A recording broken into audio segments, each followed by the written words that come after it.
할렐루야. 오늘은 15장 12절로 갑니다. 기도하겠습니다. 영광과 감사와 존귀가 하나님께 있습니다. 온 마음으로 하나님을 사랑합니다. 이렇게 15장의 말씀들을 열어주시니 감사합니다.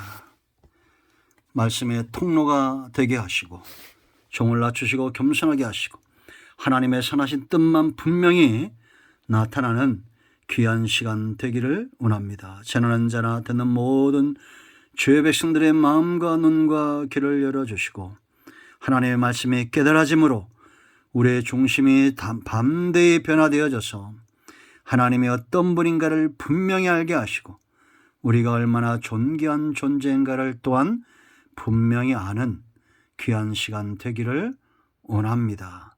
오늘도 말씀하실 하나님을 찬양합니다. 예수님의 이름으로 사모하며 축복하며 취하며 기도합니다. 아멘. 여호와는 나의 목자가 되심으로 부족함이 없습니다. 고백하는 여러분 모두를 축복하며 사랑합니다.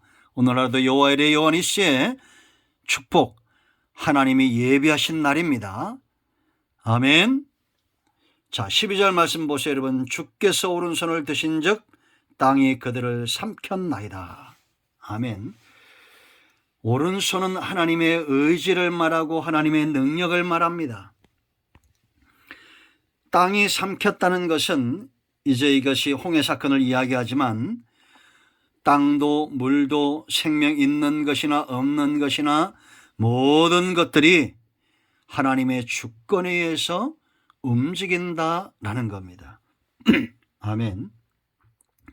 예기치 못한 사건, 기이한 일들, 택한 백성들에겐 은혜가 되고 기회가 되고 축복이 되지만 하나님을 대적하는 원수들에게는 땅도 그들에게 저주가 되는 겁니다. 여러분, 아담이 범죄한 이후에 땅이 엉겅퀴를 내죠. 이제 그 다음부터 범죄한 이후에 성도들의 삶은 땅에 소망을 두는 것이 아니라 유목민, 나그네 된 히브리 민족입니다. 하늘에 소망을 두고 사는 자들이죠. 우리의 소망은 주인께 있어야 됩니다. 하나님의 능력, 하나님의 전능의 대적자, 적으로 존재하면 안 됩니다. 하나님 편에서는 바로처럼 바로가 그의 군대를 의지하고 병거를 의지해서 이스라엘을 쳐들어왔지만 결국은 그것이 하나님을 대적하는 결과가 되잖아요. 지금도 마찬가지입니다.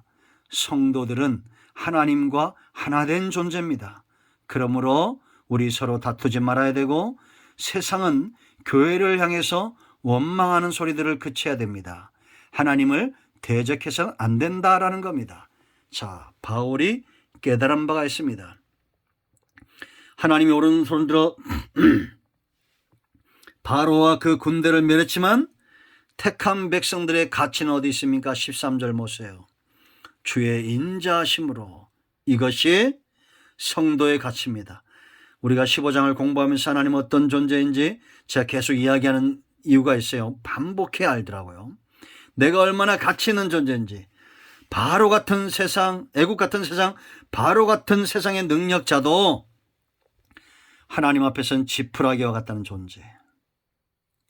그러나 주의 백성의 가치를 보세요. 우리는 주의 인자하심 가운데 있습니다. 주께서 구속하신 그랬습니다. 그러므로 여러분, 구원은 철저하게 누구의 주권에 있습니까? 하나님의 주권에 있어요. 그러므로 우리는 하나님이 택한 백성들을 구원하실 것을 믿고 때를 얻든지 못 얻든지 복음을 전해야 됩니다. 그리고 이단들이 발행하는 것에 대해서 염려하지 마세요. 그들은 알곡과 가라지를 구별해내는 채찍질 역할, 체질 역할만 하는 겁니다. 키질 역할. 구속은 철저하게 하나님의 역사. 그리고 우리가 알 것은 하나님은 절대 택한 백성들을 한 명도 잃어버리지 않는다. 왜냐? 대가를 지불했기 때문입니다. 어린 양을 잡으면서 장차 어린 양 되신 예수님이 십자가에서 죽으실 것을 예표한 사건이죠. 우리는 그리스도의 피로 구원함을 받은 하나님이 대가를 지불한 존귀한 존재다. 그러므로 여러분 다윗이 시편 23편에 고백하는 대로 하나님의 선하심과 인자하심이 영원히 따르고 여호와의 집에 가기까지 우리를 절대 포기하지 않는다. 그래서 구속하신 다음에 그 다음에 뭐랬습니까? 백성을 인도하시다. 이건 안내자가 된다, 가이드가 된다, 이런 뜻입니다. 구속은 태어남이고 거듭남이에요. 생명을 얻는 겁니다. 이 땅에 생명 있는 것들만 가장 아름답다고 그랬죠. 생명이 태어나고 그 다음에 버려두시는 분이 아니에요. 하나님은. 세상 사람들 요즘 보세요. 여러분, 세상이 말세가 됐다는 징조인데 어떻게 자기가 난 자식을 그렇게 죽일 수 있고 창밖으로 던질 수 있습니까? 참 악한 세상이 우리 눈앞에 와 있습니다. 그러나 하나님은 구속하신 백성을 인도한다, 포기하지 않는다, 가이드가 된다는 겁니다. 그러므로 백성 편에서는 사망의 음침한 골짜기 걱정할 필요 없어요. 푸른 풀밭 어떻게 찾나 걱정할 필요 없고, 쉴 만한 물가도 걱정할 필요가 없고, 원수의 문제도 걱정할 필요가 없습니다. 하나님의 방법은 인자하심이고 선하심이고 악한 것이 아닙니다. 그러므로 선하고 진실하고 거룩한 것을 쫓아 살아가야 됩니다. 반드시 우리를 인도하시게 되어 있어요. 그 다음에 보세요, 여러분. 주의 힘으로 그들을 주의 거룩한 초소에 들어가게 하시나이다. 이거를 이제 가나안 기업이다, 아니면 성소다, 하나님의 나라다, 이렇게 다양한 해석인데 다 맞아요. 하나님은 저와 여러분을 이 땅에서 기업을 얻도록 인도하실 것이고 반드시 하나님 나라로 들어가게 하실 것이고 거룩한 초소 하나님을 예배하는 성전으로 나아가게 할 것입니다. 하나님이 인도하실 때 이 영적인 영역들이 열려지는 겁니다. 인간의 육적인 능력이나 지혜로는 하나님께서 일하시는 것들을 어떻게 감당하겠습니까? 인간적 사고를 갖고 우리가 하나님의 나라, 하나님의 기업, 성전, 예배 감당할 수 있나요? 없어요. 다툼만 일어날 뿐입니다. 영적인 영역입니다. 그러므로 지혜로운 성도들은 하나님의 인자하심, 하나님을 주인 삼고 그 인자하심 속에서 인도함을 받고 하나님과 동행하는 삶을 살아야 될 줄로 믿습니다. 아멘. 이제 여러분 14절로 16절까지는 이러한 하나님께서 바로와 애굽에 대한 홍해에서의 진멸한 사건, 이걸 듣고 열방이 두려워한다라는 겁니다. 자, 14절 보세요, 여러분. 여러 나라가 듣고 떨며 블레셋 주민이 두려움에 사로잡히며, 거기 두려움, 15절에 영웅들이 떨고 두령들이 놀라고, 두려움과 놀람과 떨림과 낙담, 또 16절에도 놀람, 두려움 이렇게 되어 있잖아요. 침묵, 이런 두려움과 떨림 때문에 결국 이들이 택한 거 뭐냐? 침묵하는 겁니다. 그거 어디서 많이 보는 것 같죠? 요즘 뉴스에 많이 나오는 것 같죠? 할 말 없으면 묵비권 행사하잖아요. 그러나 하나님 앞엔 그럴 수 없어요. 이게 하나님 없는 백성들의 모습이에요.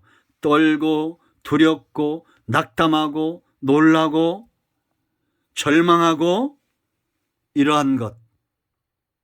열방들이 지금 이들은 강대한 힘을 가지고 있는 그런 나라들 아닙니까? 마지막 때의 징조 중에 하나가 모이는 거라고 그랬죠. 지금도 여러분 보세요. 여러분. 경제 동맹, 군사 동맹, 뭐 OECD, 막 G7, 뭐 질애인, 뭐 자꾸 또 아시아대로 유럽은 유럽대로 막 모입니다. 이게 마지막 때 징조들입니다. 왜 이렇게 모입니까? 결국은 영적인 하나님의 행하시는 일들에 대해서 대적하는 일들이 앞으로 나타나게 될 겁니다. 그러나 여러분 걱정하지 마세요. 그들이 두렵고 낙담하니까 모이는 겁니다. 양들은 양들끼리 모이고 이리는 이리들끼리 모입니다. 그러므로 여러분 열방들이 아무리 강한 힘을 갖고 있다도 하나님의 능력 앞에 두려워할 수밖에 없다는 걸 알고 주의 인자하심 가운데 주님과 동행하는 저와 여러분 되기를 축복합니다. 아멘. 할렐루야. 기도합니다. 예수 그리스도의 이름을 의지하여 기도합니다.